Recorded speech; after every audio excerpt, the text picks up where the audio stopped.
Okay, the next big Tressa item on the docket today is the idea of designated representation. And while this will be new to you, I would argue that we've already been doing designated rep, we just didn't know it. Let me explain. Currently under REBA, while an agent lists a property, the listing really belongs to the brokerage, and technically every agent who works for that brokerage has a basket of duties it owes to that listing.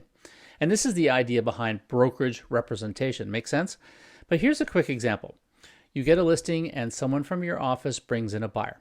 The way the law is written now, by virtue of this newly created multiple representation, both agents have to be cautious about information that is shared and the level of service that is provided to both buyer and seller.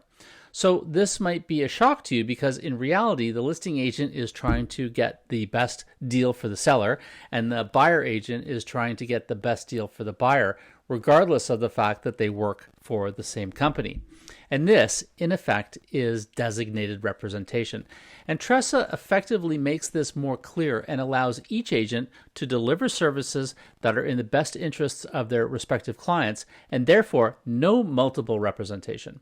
However, as the listing agent could have their own offer, then there would be multiple representation, but only if all parties agree to it.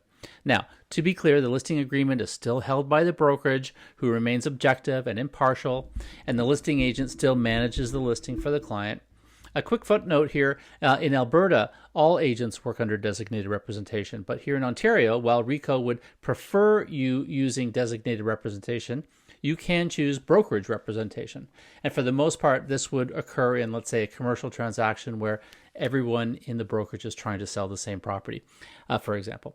So, okay, back to the topic at hand. We've learned that if two agents working for the same office, both as designated representatives working on the same trade, there is no multiple representation. But let's add in 3 more offers from different brokerages.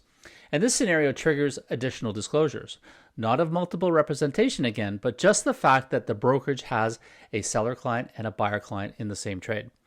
The brokerage, really meaning you, the listing agent, must disclose this fact to every other buyer who makes a written offer, and it has to be made as soon as possible after an offer is received and before any offer is accepted by the seller.